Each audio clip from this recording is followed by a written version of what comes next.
¿Cómo fue el desarrollo industrial de Japón? ¿Qué factores contribuyeron a su gran crecimiento en los siglos XIX y XX? ¿Qué lo diferenció de otras potencias y países de Asia? Porque hay muchas preguntas por resolver, acompáñenme a historizar. En el curso de su historia, Japón tuvo grandes influencias de China, y muchos aspectos de su cultura y sociedad se asemejaron mucho. Pero a diferencia de China, Japón se caracterizó por tener un emperador cuyo poder, desde el siglo VII, era solamente simbólico, porque quienes realmente gobernaban y ostentaban el poder eran los nobles locales que poseían amplias tierras, en un sistema que se parecía mucho al feudalismo europeo. Así, el Japón preindustrial estaba dividido en numerosas ciudades independientes. Muchas eran grandes y tenían amplios mercados en funcionamiento y un sistema crediticio muy desarrollado. Por otro lado, desde fines del siglo XII al XVII, Japón estuvo abierto al comercio exterior y los grandes terratenientes competían por tierras y poder, por lo que se enriquecieron y fortalecieron sus propios comercios. Por eso parte de las condiciones para el desarrollo de Japón se dieron en ese periodo. Más tarde, en la segunda mitad del periodo Edo, alrededor del siglo XVIII, la familia Tokugawa reunificó a la nación y restableció la paz y el orden bajo un gobierno conservador, burocrático y clasista. Los samuráis continuaron portando la espada, pero ya no hubo más guerras internas. Gracias a eso, es en el periodo Edo donde surgieron también muchas de las condiciones necesarias para el desarrollo industrial de Japón siglos después. En esos años, además de una gran estabilidad social y unidad política, también hubo un gran desarrollo agrícola. A principios del periodo Edo, los campesinos cultivaban principalmente para el consumo familiar, comían lo que producían y su nivel de vida era de subsistencia.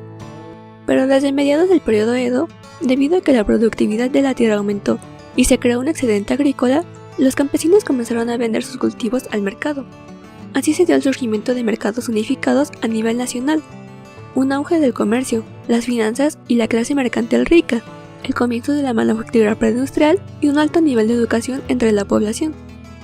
Además, el aumento del comercio permitió una mayor recaudación de impuestos, que llevó al enriquecimiento del gobierno, y eso a la vez hizo necesario organizar y unificar el transporte y la distribución de los productos. El comercio tan activo produjo ricas familias de comerciantes, algunas de las cuales se convertirán en los principales grupos empresariales de Japón a partir del siglo XIX. ¡Uy, mucho dinero!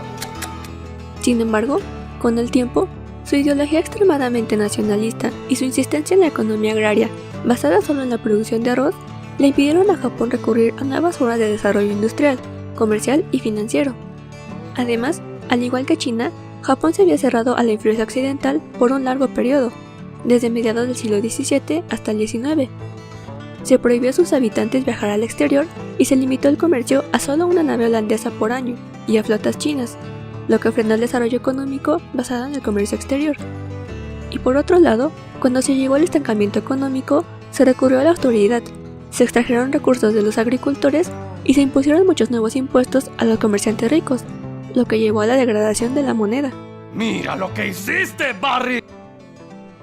Sin embargo, al mismo tiempo, esto benefició en cierta manera a la futura industria, porque muchos gobernantes locales, en medio de la crisis económica, para enriquecer a la población local y aumentar los ingresos fiscales, promovieron la creación y difusión de pequeñas industrias locales, algunas de las cuales fueron muy exitosas.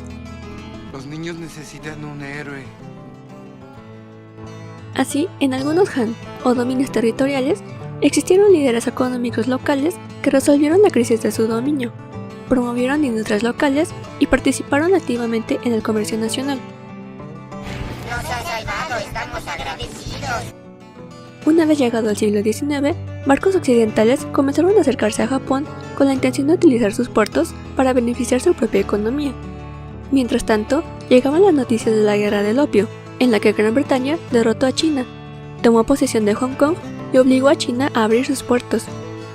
Y finalmente, entre 1853 y 1854, el almirante estadounidense Matthew Perry llegó al puerto de Tokio y amenazó con bombardear la ciudad si Japón no cambiaba su política exterior de aislamiento y aceptaba cerrar tratados con los americanos. El emperador de la dinastía Tokugawa tuvo que ceder, pero le fueron impuestos acuerdos desiguales que beneficiaban más al país americano, y algunas de sus políticas fueron vistas en Japón como una gran humillación nacional. Como reacción a esto, la creación de una sociedad que estuviese a la par de Occidente se convirtió en una obsesión nacional, no solo para recuperar el orgullo, sino también para revocar esos tratados económicos tan desiguales. Inicialmente, hubo en Japón una serie de revueltas en contra de los extranjeros. Después, luego de un periodo de revolución, subió al trono el emperador Mutsuhito, o Meiji Tenno, quien dio un giro a la historia de Japón al fomentar una serie de reformas que llevaron a la llamada Restauración Meiji de 1868. El nuevo joven emperador fue elevado a jefe de Estado por su legitimidad y como símbolo unificador del nuevo régimen. A partir de entonces, Japón comenzó a adoptar los sistemas y tecnología occidentales, bajo una sólida identidad y unidad nacional. La máxima prioridad fue alcanzar a Occidente en todos los aspectos, y convertirse así en una nación de primera clase lo más rápido posible, con una industria y tecnología tan avanzadas como las americanas y europeas. Para modernizar a Japón, el gobierno Meiji tenía 3 objetivos: industrialización, reforma política y expansión exterior a través de la modernización militar. Se abolió el sistema feudal y se adaptó a un gobierno centralizado, pero introduciendo también una constitución y un parlamento, a semejanza de las naciones occidentales. La clase samurái desapareció, dejaron de recibir un sueldo del gobierno y se vieron obligados a buscar ingresos en el comercio. También, numerosos jóvenes fueron enviados a Occidente para estudiar las estructuras e instituciones, y así poder asesorar al gobierno japonés sobre lo que había que hacer para acercarse al modelo occidental. Hacia 1882 se creó el Banco Central y con ello se reformó todo el sistema bancario. Y a finales de ese siglo fueron abolidos los tratados desiguales que se le habían impuesto, y el país pudo ofrecer protecciones a sus nuevos empresarios. Con esas nuevas bases, Japón podía comenzar con su propio desarrollo industrial. ¿Quién está listo? ¡Yo estoy listo! ¿Quién está listo? ¡Yo estoy listo! ¿Quién está listo? ¡Yo estoy listo! Estoy listo, estoy listo.